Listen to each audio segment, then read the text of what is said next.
ಆತ್ಮೀಯ ವಿದ್ಯಾರ್ಥಿಗಳೇ, ಕಳೆದ ತರಗತಿಯಲ್ಲಿ ನಾವು ವಿವಿಧೋದ್ದೇಶ ನೀರಾವರಿ ಯೋಜನೆಗಳನ್ನು ಕುರಿತು ಚರ್ಚಿಸ್ತಾ ಇದ್ವಿ. ಇವತ್ತಿನ ಒಂದು ತರಗತಿಯಲ್ಲಿ ಹಸಿರು ಕ್ರಾಂತಿ ಎಂಬ ವಿಷಯವನ್ನು ಕುರಿತು ಚರ್ಚಿಸ್ತಾ ಇರ್ತಕ್ಕಂಥದ್ದು. In the last class we have studied in the multi-purpose irrigation projects. In today's classes, let's discuss another one important topic, green revolution. ಹಸಿರು ಕ್ರಾಂತಿ. ಈ ಒಂದು ಹಸಿರು ಕ್ರಾಂತಿ ಯೋಜನೆ ನಮ್ಮ ದೇಶದ ಕೃಷಿ ರಂಗದಲ್ಲಿ ಒಂದು ಹೊಸ ಮೈಲುಗಲ್ಲಾಗಿರ್ತಕ್ಕಂಥದ್ದನ್ನು ನಾವಿಲ್ಲಿ ಗಮನಿಸ್ತಕ್ಕಂಥದ್ದು. ಯಾಕೆಂದರೆ 1950 ಮತ್ತು 60ರ ದಶಕಗಳಲ್ಲಿ ಭಾರತದ ಜನಸಂಖ್ಯೆ ಗಣನೀಯವಾಗಿ ಹೆಚ್ಚಳವಾಯಿತು. In the period of 1950 and 1960, in these 2 decades, the Indian population is rapidly growth in these 2 decades. ಈ ಎರಡೂ ದಶಕಗಳಲ್ಲಿ 1950, 60ರ ದಶಕದಲ್ಲಿ ಭಾರತದಲ್ಲಿ ಜನಸಂಖ್ಯೆ ಗಣನೀಯವಾಗಿ ಹೆಚ್ಚಳವಾಗಿರೋದ್ರಿಂದ ಆಹಾರ ಸಾಮಗ್ರಿಗಳಿಗೆ ಬೇಡಿಕೆ ಹೆಚ್ಚುತ್ತಲೇ ಹೋಯಿತು. And that circumstances the increasing the demand for food grains in these 2 decades. ಈ ಎರಡು ದಶಕಗಳ ಕಾಲಾವಧಿಯಲ್ಲಿ ಜನಸಂಖ್ಯೆ ಹೆಚ್ಚಳವಾಗಿರೋದ್ರಿಂದ ಆಹಾರದ ಧಾನ್ಯಗಳ ಬೇಡಿಕೆ ಹೆಚ್ಚಳವಾಗ್ತಾ ಹೋಯಿತು. ಆಗಾಗ ಕಾಣಿಸಿಕೊಂಡಿರ್ತಕ್ಕಂತಹ ಹವಾಮಾನದ ವೈಪರೀತ್ಯಗಳು, ಬಹಳಷ್ಟು ಕಾಲದಿಂದ ಈ ಕೃಷಿ ಕ್ಷೇತ್ರದಲ್ಲಿ ಅಸ್ತಿತ್ವದಲ್ಲಿರ್ತಕ್ಕಂತಹ ಸ್ಥಗಿತತೆಯ ಸನ್ನಿವೇಶಗಳು ಮುಂತಾದವುಗಳು ಈ ಆಹಾರ ಸಾಮಗ್ರಿಗಳ ಬೆಲೆಗಳು ತೀಕ್ಷ್ಣವಾಗಿ ಹೆಚ್ಚಳವಾಗುವಂತೆ ಮಾಡಿರ್ತಕ್ಕಂಥದ್ದು. ಅಂದರೆ ಇಲ್ಲಿ ಆ ಒಂದು ಕೃಷಿಯಲ್ಲಿನ ಬೆಲೆಗಳು ಹೆಚ್ಚಳವಾಗಲಿಕ್ಕೆ ಕಾರಣ ಅಂತಂದರೆ ಆ ಒಂದು ದಶಕಗಳ ಕಾಲಾವಧಿಯಲ್ಲಿ ಅನೇಕ ರೀತಿಯಲ್ಲಿ ಕೃಷಿಯಲ್ಲಿ ಕಂಡು ಬಂದಿರತಕ್ಕಂತಹ ಈ ಹವಾಮಾನದ ವೈಪರೀತ್ಯಗಳಾಗಿರ್ಬೋದು, ಬಹಳಷ್ಟು ಕಾಲದಿಂದ ಕೃಷಿ ಕ್ಷೇತ್ರದಲ್ಲಿ ಅಸ್ತಿತ್ವದಲ್ಲಿದ್ದಂತಹ ಸ್ಥಗಿತತೆಯ ಸನ್ನಿವೇಶಗಳು ಮುಂತಾದವು ಈ ಆಹಾರ ಸಾಮಗ್ರಿಗಳ ಬೆಲೆಗಳು ತೀಕ್ಷ್ಣವಾಗಿ ಹೆಚ್ಚಳವಾಗಲಿಕ್ಕೆ ಕಾರಣವಾಗಿರ್ತಕ್ಕಂಥದ್ದು. ಭಾರತದಲ್ಲಿ ಒಂದು ರೀತಿಯಲ್ಲಿ ಆಹಾರದ ಬಿಕ್ಕಟ್ಟು ಕಾಣಿಸಿಕೊಂಡಿರ್ತಕ್ಕಂಥದ್ದು.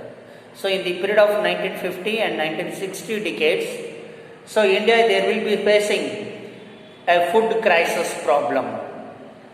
ಈ ಎರಡು ದಶಕಗಳ ಕಾಲಾವಧಿಯಲ್ಲಿ ಭಾರತ ಈ ರೀತಿ ಆಹಾರದ ಬಿಕ್ಕಟ್ಟಿನ ಸಮಸ್ಯೆಯನ್ನು ಎದುರಿಸಬೇಕಾದಂಥ ಒಂದು ಅನಿವಾರ್ಯತೆ ಎದುರಾಯಿತು. ಈ ಒಂದು ಹಿನ್ನೆಲೆಯಲ್ಲಿ ಎರಡನೆಯ ಪಂಚವಾರ್ಷಿಕ ಯೋಜನೆಯ ಅಂತ್ಯದಲ್ಲಿ ಭಾರತ ಸರ್ಕಾರ ಒಂದು ಫೋರ್ಡ್ ಫೌಂಡೇಶನ್ ಪೋಷಿತ ತಜ್ಞರ ಗುಂಪೊಂದನ್ನು ಆಹ್ವಾನಿಸಿ ಸಲಹೆ ನೀಡುವಂತೆ ಆ ತಜ್ಞರ ಗುಂಪಿಗೆ ಕೇಳಿಕೊಂಡಿರ್ತಕ್ಕಂಥದ್ದು. ಏಕೆಂದರೆ ಇಲ್ಲಿ ಕೃಷಿ ಉತ್ಪಾದಕತೆ ಕಡಿಮೆ ಆಗಲಿಕ್ಕೆ ಮತ್ತು ಆ ಕೃಷಿ ಉತ್ಪಾದಕತೆಯನ್ನು ಮತ್ತು ಕೃಷಿ ಉತ್ಪನ್ನವನ್ನು ಹೆಚ್ಚಿಸುವ ಸಾಧ್ಯತೆಗಳ ಬಗ್ಗೆ ಸಲಹೆ ನೀಡುವಂತೆ ಈ ಫೋರ್ಡ್ ಫೌಂಡೇಶನ್ ಸಮಿತಿಯನ್ನು ಆಹ್ವಾನಿಸಿ ಆ ಗುಂಪಿನಿಂದ ಸಲಹೆಯನ್ನು ಕೇಳಲಾಯಿತು. ಈ ತಜ್ಞರ ಗುಂಪು ತನ್ನ ಭಾರತದ ಆಹಾರ ಬಿಕ್ಕಟ್ಟು ಮತ್ತು ಅದನ್ನು ಎದುರಿಸುವುದು, India's food crisis and steps to meet it ಎಂಬ ಒಂದು ವರದಿಯನ್ನು, ಈ ಒಂದು ಟೈಟಲ್ ಇರ್ತಕ್ಕಂಥ ಭಾರತ ಆಹಾರ ಬಿಕ್ಕಟ್ಟು ಮತ್ತು ಅದನ್ನು ಎದುರಿಸುವುದು ಎಂಬ ಹೆಸರಿನ ವರದಿಯನ್ನು ಈ ಸಮಿತಿ 1959ರಲ್ಲಿ ಏಪ್ರಿಲ್ನಲ್ಲಿ ಕೇಂದ್ರ ಸರ್ಕಾರಕ್ಕೆ ಸಲ್ಲಿಸುತ್ತೆ. ಈ ವರದಿಯು ಭಾರತದ ಕೆಲ ಆಯ್ದ ಭಾಗಗಳಲ್ಲಿ ಈ ಆಧುನಿಕ ಸಲಕರಣೆಗಳು, ರಸಗೊಬ್ಬರಗಳು, ಸಾಲ ಸೌಲಭ್ಯ, ಮಾರುಕಟ್ಟೆಯ ಸೌಲಭ್ಯ ಮುಂತಾದ ಸೌಲಭ್ಯಗಳ ಸಹಾಯದಿಂದ ವ್ಯಾಪಕ ಕಾರ್ಯಕ್ರಮಗಳ ಮೂಲಕ ಕೃಷಿ ಉತ್ಪಾದನೆ ಹಾಗೂ ಉತ್ಪಾದಕತೆಯನ್ನು ಹೆಚ್ಚಿಸುವ ಒಂದು ಅಗತ್ಯತೆಯನ್ನು ಒತ್ತಿ ಹೇಳಿರ್ತಕ್ಕಂಥದ್ದು. So the result of the a report of the, in this team, Ford Foundation Committee report result is, so there will be submitted in the period of 1959 April. So that committee will be suggested to the government. So some of selected areas there will be choosing and implementation. So modern implementations we must be used in the chemical fertilizer.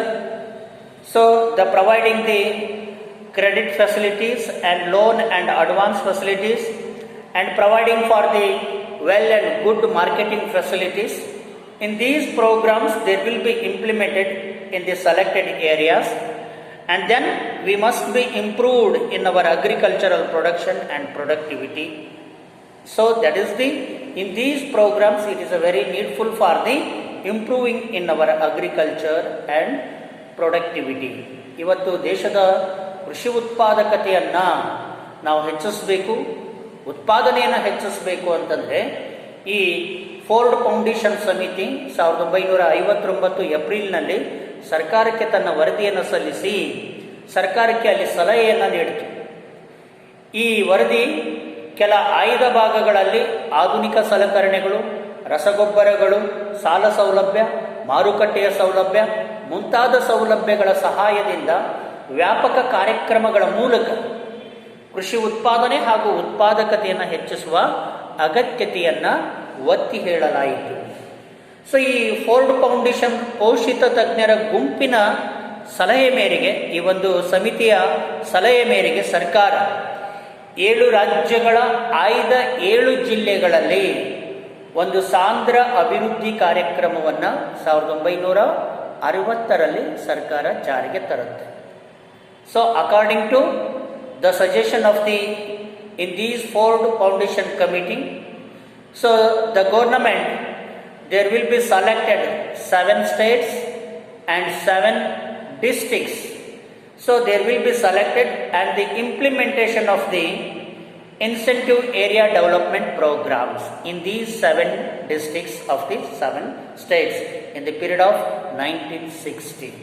1960ರಲ್ಲಿ so ಸರ್ಕಾರ ಇಲ್ಲಿ ದೇಶದಲ್ಲಿ ಆಯ್ದ 7 ರಾಜ್ಯಗಳನ್ನು ಮತ್ತು ಆಯ್ದ 7 ಜಿಲ್ಲೆಗಳಲ್ಲಿ ಈ ಒಂದು ಸಾಂದ್ರ ಅಭಿವೃದ್ಧಿ ಕಾರ್ಯಕ್ರಮವನ್ನು ಇಂಟೆನ್ಸಿವ್ ಏರಿಯಾ ಡೆವಲಪ್ಮೆಂಟ್ ಪ್ರೋಗ್ರಾಮ್ ಅಂತ ಕರೀತಾರೆ. ಸಾಂದ್ರ ಅಭಿವೃದ್ಧಿ ಕಾರ್ಯಕ್ರಮವನ್ನು ಕೇಂದ್ರ ಸರ್ಕಾರ 1960ರಲ್ಲಿ ಜಾರಿಗೆ ತರ್ತಕ್ಕಂಥದ್ದು. ಸೊ ಈ ಕಾರ್ಯಕ್ರಮವನ್ನು ನಾವು ಸಾಂದ್ರ ವಲಯ ಅಭಿವೃದ್ಧಿ ಕಾರ್ಯಕ್ರಮ ಎಂಬುದಾಗಿಯೇ ಹೆಸರಿಸಲಾಯಿತು. So in this program there will be called upon a intensive area development program. In this program there will be implemented in the 1960s in the selected of the 7 states and 7 districts.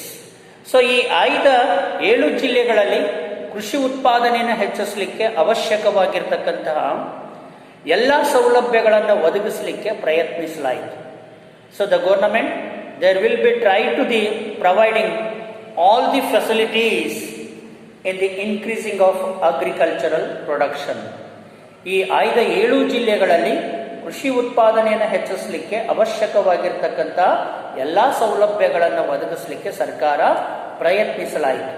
ನಂತರ ಈ ಕಾರ್ಯಕ್ರಮವನ್ನು ಎಲ್ಲ ರಾಜ್ಯಗಳ ಒಂದೊಂದು ಜಿಲ್ಲೆಗಳಿಗೆ ವಿಸ್ತರಣೆ ಮಾಡಲಾಯಿತು. So later on in this programme there will be extended all the states of one district. All the states of one district, this program will be extended.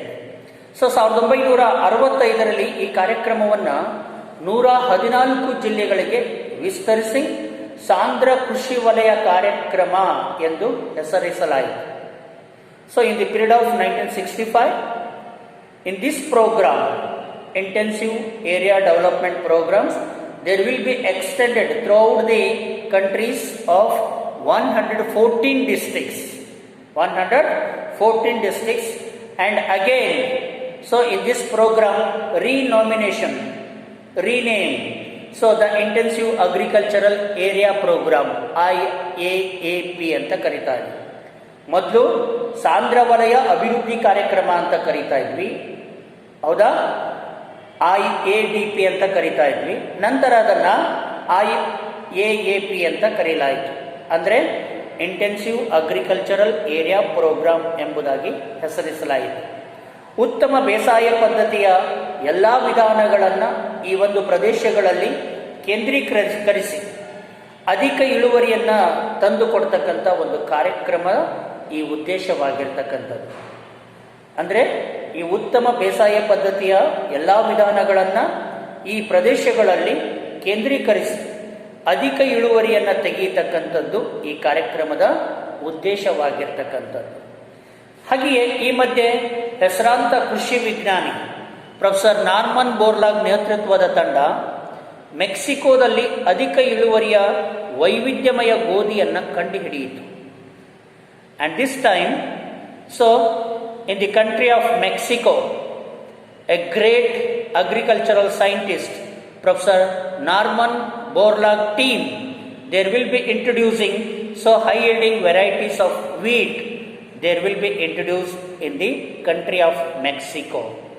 ಈ ಒಂದು ಸಂದರ್ಭದಲ್ಲಿಯೇ ಹೆಸರಾಂತ ಕೃಷಿ ವಿಜ್ಞಾನಿ ಪ್ರೊಫೆಸರ್ ನಾರ್ಮನ್ ಬೋರ್ಲಾಗ್ ಎಂಬ ಕೃಷಿ ವಿಜ್ಞಾನಿಯ ಒಂದು ತಂಡ ಮೆಕ್ಸಿಕೋ ದೇಶದಲ್ಲಿ ಅಧಿಕ ಇಳುವರಿಯ ವೈವಿಧ್ಯಮಯ ಗೋಧಿಯನ್ನು ಕಂಡುಹಿಡಿಯಿತು. ಸೊ ಈ ಅಧಿಕ ಇಳುವರಿಯ ತಳಿಯನ್ನು ಬಳಸಿಕೊಂಡು ಮೆಕ್ಸಿಕೋ ಮತ್ತು ತೈವಾನ್ಗಳಲ್ಲಿ ಅದ್ಭುತವಾದಂಥ ಒಂದು ಉತ್ಪಾದನೆಯನ್ನು ಸಾಧಿಸಲಾಯಿತು. ಈ ಒಂದು ಪ್ರಗತಿಯಿಂದ ಉತ್ತೇಜಿತರಾಗಿರ್ತಕ್ಕಂಥ ದಕ್ಷಿಣ ಏಷ್ಯಾ ರಾಷ್ಟ್ರಗಳು ಅಧಿಕ ಇಳುವರಿಯ ತಳಿಯ ಬಳಕೆಗೆ ಮುಂದಾದವು. ಸೊ ಈ ಹೊಸ ಕೃಷಿ ಪದ್ಧತಿ, ನ್ಯೂ ಅಗ್ರಿಕಲ್ಚರಲ್ ಸ್ಟ್ರಾಟಜಿಯನ್ನು ಅಧಿಕ ಇಳುವರಿ ವೈವಿಧ್ಯಮಯ ಕಾರ್ಯಕ್ರಮ ಎಂಬ ಹೆಸರಿನಲ್ಲಿ ಭಾರತದಲ್ಲಿ ಪ್ರಪ್ರಥಮ ಬಾರಿಗೆ 1966ರ ಮುಂಗಾರು ಬೆಳೆ ಕಾಲದಲ್ಲಿ ಜಾರಿಗೆ ತರಲಾಯಿತು. So in the period of 1966, India will be implementation of the another one important program, HYVP, High Yielding Variety Program. High Yielding Variety Program there will be implemented in our countries in the period of 1966 in the Kharif season. So ಈ ಕಾರ್ಯಕ್ರಮವನ್ನು ಕಟ್ಟು ಮಾದರಿ ಕಾರ್ಯಕ್ರಮವನ್ನಾಗಿ ದೇಶದಲ್ಲಿ ಜಾರಿಗೆ ತರಲಾಯಿತು. ಪ್ರಾರಂಭದಲ್ಲಿ ಈ ಕಾರ್ಯಕ್ರಮವನ್ನು 1.89 ಲಕ್ಷ ಹೆಕ್ಟೇರ್ ಭೂಮಿಯಲ್ಲಿ ಕಾರ್ಯಗತಗೊಳಿಸಲಾಯಿತು. In the initial stages in this HYVP program there will be implemented so in the 1.89 million hectare land. So 1.89 ದಶಲಕ್ಷ ಹೆಕ್ಟೇರ್ ಭೂಮಿಯಲ್ಲಿ ಈ ಒಂದು ಕಾರ್ಯಕ್ರಮವನ್ನು ಜಾರಿಗೆಗೊಳಿಸಲಾಯಿತು. ಕ್ರಮೇಣ ಈ ಅಧಿಕ ಇಳುವರಿಯ ವೈವಿಧ್ಯಮಯ ಕಾರ್ಯಕ್ರಮವನ್ನು ವಿಸ್ತರಿಸುತ್ತಾ ಹೋಗಲಾಯಿತು. Later on in this HYVP programme there will be extended throughout the countries of the India. So and 1995-96 ಈ 1995-96 ವೇಳೆಗೆ ಈ ಕಾರ್ಯಕ್ರಮದ ಅಡಿಯಲ್ಲಿ 79.9 ದಶಲಕ್ಷ ಭೂಮಿಯನ್ನು ಸೇರಿಸಿಕೊಳ್ಳಲಾಯಿತು. So end of the 1995-96 in this program, HYVP program, there will be extended throughout the countries, so in the 79.9 million hectare land. So ಈ ರೀತಿ ಹೊಸ ವೈವಿಧ್ಯಮಯ ಕಾರ್ಯಕ್ರಮವನ್ನು ಜಾರಿಗೆ ತರಲಾಯಿತು. ಉಳಿದಂಥ ವಿಷಯಗಳನ್ನು ನಂತರದ ತರಗತಿಯಲ್ಲಿ